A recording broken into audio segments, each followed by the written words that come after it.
Thank you very much for the introduction, and I'm so happy to be here tonight. So thank you very much to Ryan and the team for inviting me. I feel in part like a kid in a candy shop to think that I get to be here with all these people that are excited about social determinants of health.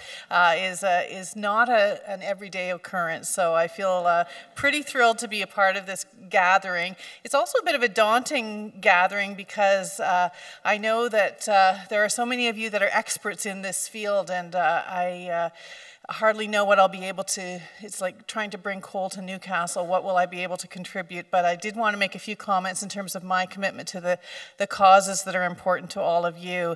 And of course, it's such a huge treat to be able to share this evening with so many distinguished guests.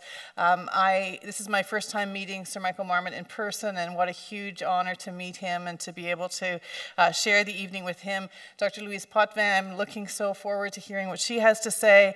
Of course, Ryan, I'm so impressed with all the work that he has done with Upstream and so many other areas. Andre Picard, a great, one of my heroes. So it's a bunch of people that I'm really proud to be able to be here with. And I want to give a special shout out. I'm sure she's probably already been recognized today, but the Honorable Monique Bégin is here with us, and what a thrill to have her.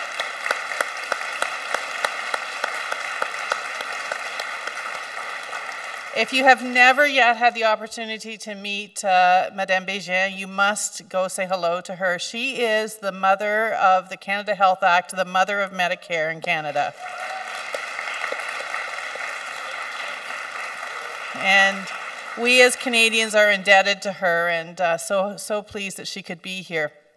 You know, I've followed the careers of people like Sir Michael Marmot for many years now with tremendous interest, and his groundbreaking work on health inequity is matchless, and the causes that he has championed over the years have been hugely transformative in this field. And in a world where evidence is the currency that is most powerful in the work that we do, to have this evidence-based platform that you have contributed to the world of health inequities is incredibly valuable to all of us. So when Ryan gave me this lovely opportunity to be able to participate tonight, I very quickly agreed, because I think there are few topics that are as important to Canada as the topic of equity in health, and I don't think you would disagree with me in that.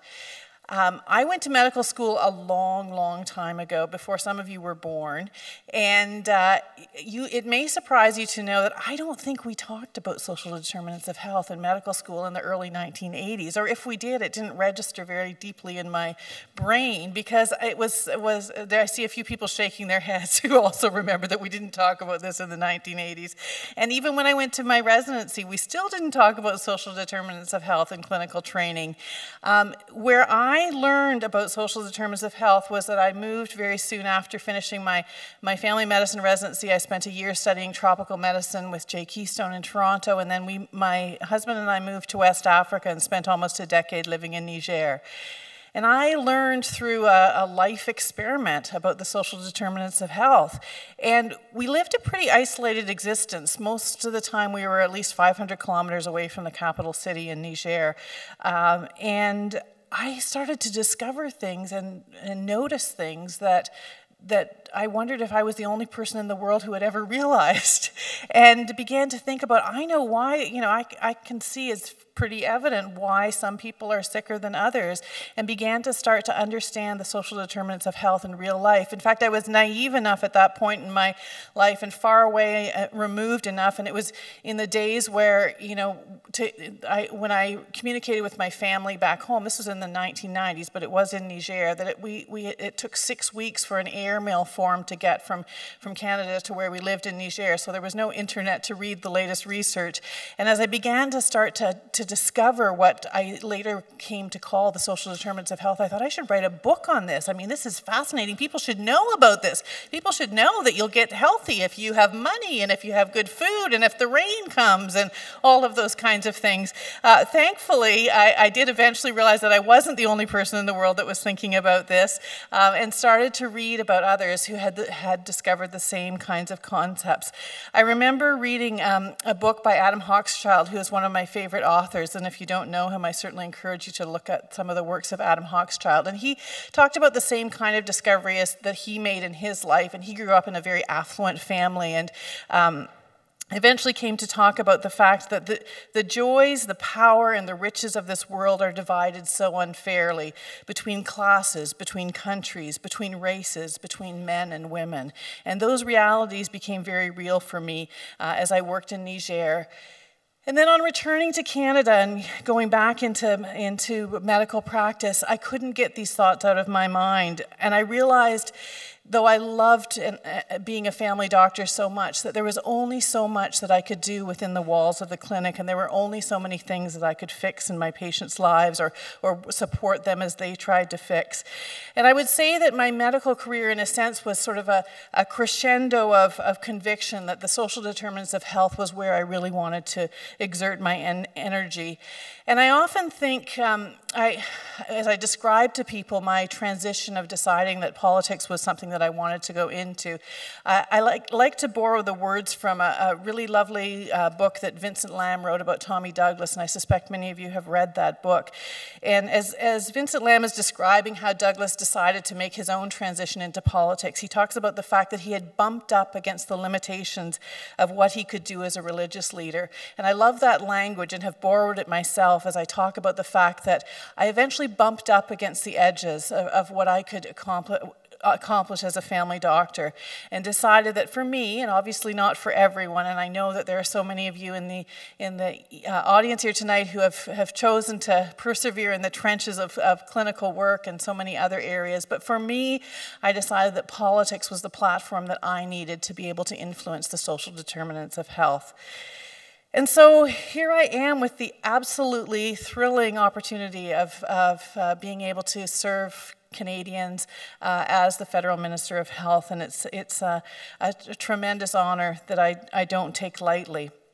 And so within my portfolio, of course, there are many ways that we can act on the social determinants of health, and I've been hearing already from many of you with many more ideas of how we can do better than we already are. But I think one of the obvious places, of course, is in the Public Health Agency of Canada. And you may, there's a piece that Vicente Navarro wrote a couple of years ago where he talked about this concept of the fact that how come we didn't used to talk about social determinants of health, and is this actually a new term, and where did this term come from? Is it actually a modern term? And what Navarro says is that the study of social determinants of health is public health at its best, and perhaps that's one of the explanations for why that particular terminology didn't come into play until more recently. But having said that, public health is one of the best places where addressing health inequities makes the most sense. And in fact, the agency does, I think, do a tremendous amount of work on addressing health inequities and looking at the vulnerabilities of children and youth and families. And those are intended to be embedded in all of the programs of the Public Health Agency. Addressing the upstream drivers of health is also embedded into the public health portions of my mandate. And if you look at the mandate letter that the Prime Minister gave me, there are many pieces of that one would see as being part of the social determinants of health.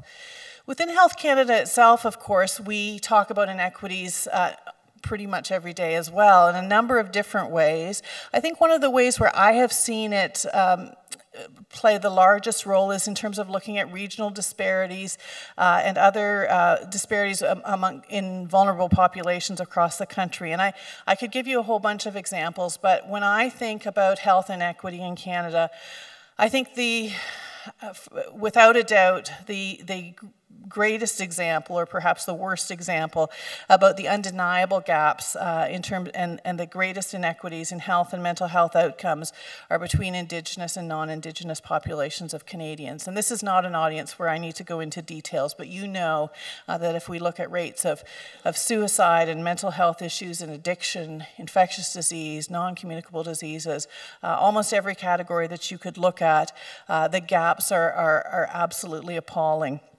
The drivers of that, again, are, of course, well known. Lack of access to quality of education, poverty, poor housing, social isolation, food security, things that you talked about today. As Health Minister, I am deeply committed to addressing the health gaps that Indigenous peoples are living with. As you may know, we've been meeting regularly with Indigenous leaders, and in fact had a very extended meeting last Thursday afternoon with some of the leaders from Ontario. I wanted to tell you just a little bit about that and about our commitment to find solutions that need to be both urgently implemented and ultimately sustainable. What I found in that meeting, it was an emotional meeting for me, and the First Nation leaders that we met with, I think it would be fair to say, if I may say so respectfully, were frustrated. They have in many ways lost hope. They are at a point of struggling to find any kind of patience for the incrementalism that our government or any other government in Canada has been employing to respond to this problem. And as I went home from that meeting on Thursday afternoon feeling a little bit emotionally exhausted from it all, I went back to some of the writings of Martin Luther King Jr. and was deeply impressed by the correlations of the things that King talked about and the things that I was hearing in the room that afternoon. And I think perhaps the most of it was some of his writings in 1963, even in his most famous speech, the speech that he made in late August of 63, where he talked about the fierce urgency of now, as he was talking about the civil rights movement. And he said to the people in that massive audience, he said, "There's no time to engage in the luxury of cooling off or to take the tranquilizing drug of gradualism." And I feel like that's what I was hearing from those Indigenous leaders who were saying there's no time for gradualism. This is not an incremental process. King also said in his letter from a Birmingham jail, which is one of his best writings, I think, where he talked about the fact that the wait, that he was being told, wait, we'll get to you. We'll deal with these civil rights issues eventually. But he said wait has almost always meant never. It has been a tranquilizing thalidomide, relieving the emotional stress for a moment, only to give birth to an ill-formed infant of frustration. And I'm not sure whether it's politically correct to use the analogy of the tranquilizing thalidomide that relieves stress temporarily, but ultimately leads only to frustration. But I think it's an apt analogy and one that certainly struck me as I thought about that. But when I think about responding to Indigenous health needs and the tremendous inequities and gaps that are there, what I want to say to you today, and this is not to absolve myself of responsibility, but the social determinants of health is the responsibility of the entire government. And I hope that you know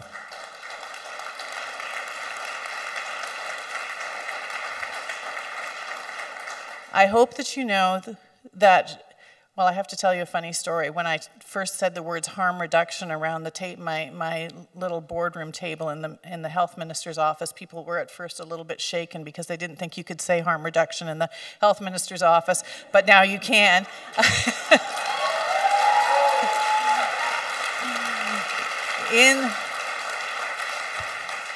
In the same way, I want you to know that the words social determinants of health are said on an not infrequent basis around the cabinet table on Parliament Hill. And if it's not me saying them, it's the Minister for Indigenous and Northern Affairs, Carolyn Bennett, who is very good at making sure that I have forgotten to talk about the social determinants of health. She nudges me and says, "And don't forget about the social determinants of health." So we say to our colleagues, this is the responsibility of all of you, and indeed it is. And to that end, and I'm acknowledging I'm almost out of time, but I'm going to break the rules a little bit, but I want you to know that again, it's only a start, but I am deeply proud of the fact that our government unveiled an unprecedented investment in Indigenous communities, $8.4 billion to close the gap on education and living standards between Indigenous and non-Indigenous Canadians. And somebody just tweeted at me about an hour ago talking about how come there's no money for health in Indigenous communities, and I didn't take time to, but I wanted to tweet them back and said, all that $8.4 billion that's going into water and wastewater and education and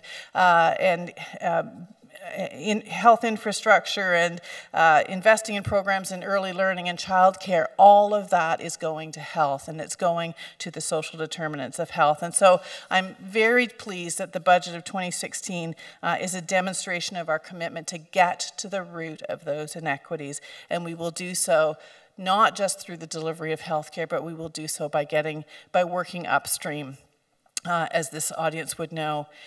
I wanted to just in the final moments give a plea and here to, from time to time, please help me turn social determinants of health on its head.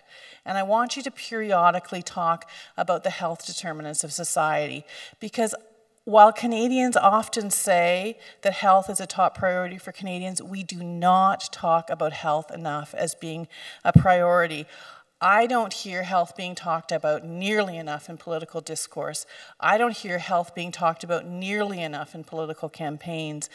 I sit in question periods some days, and on the days that the Cross Lake community in Manitoba talked about their epidemic of suicides, I sat there in question period while question after question was dealing with really important things, but questions that had already been asked about conflict, about the economy, and all kinds of other things that are important. And I kept thinking, when is somebody going to ask me about what's going on in Cross Lake?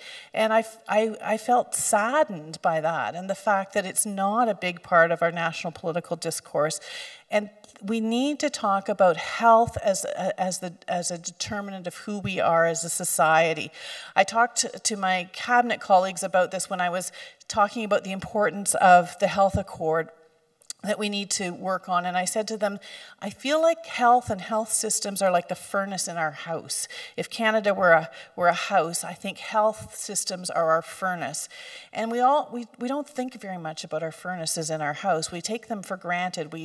Most of us, I assume, in this room have a furnace or some kind of a heating system in your house. And when it's bubbling along, you pay the bills and you don't really think about whether it's working or not. And I certainly don't go down to the basement and check it, although my husband, I think, periodically cleans the filters in it. But we take it for granted until the day that we wake up some morning and suddenly the house is freezing and nobody has paid attention to the fact that there were cracks in our furnace and it wasn't working any longer. And I am afraid that in Canada we've taken our health systems for granted, and that someday if we don't pay attention to health, if we don't talk about it enough as an absolute priority, that we are going to wake up and find that it's not there for us.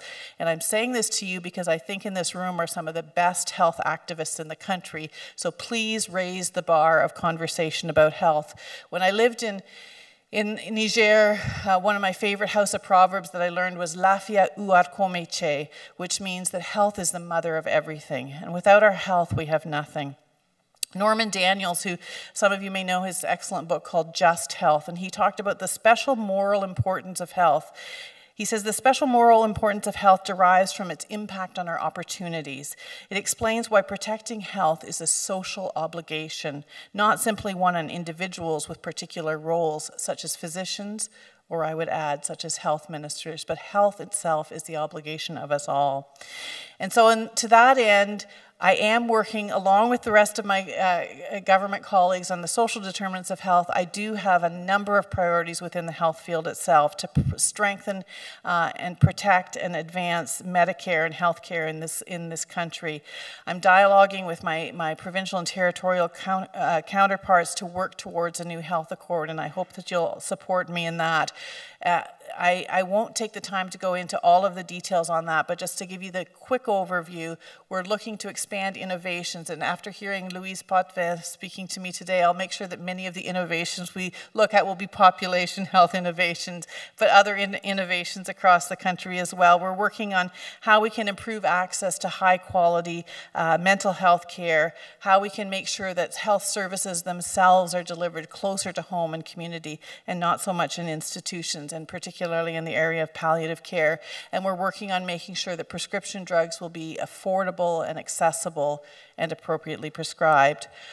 So we will I will go back to work tomorrow, determined more than ever by the inspiration that you've been here to me tonight to make sure that health is in fact a part of all of the policies that we look at. And I will ask you to go back to your communities and make sure that health and healthcare are part of your ongoing discourse. I thanked Ryan already for his excellent piece in the Hill Times a couple of days ago. I hope some of you saw a piece today by Tom Walkham in the Star, again talking about health. Keep those commentaries coming. I said to Ryan today, just because I don't retweet it or repost it doesn't mean I'm not listening. So keep the pressure on me to make sure that health maintains a priority. I will be counting on you to be strong advocates for social determinants of health, but also for health as a determinant of who we are in society.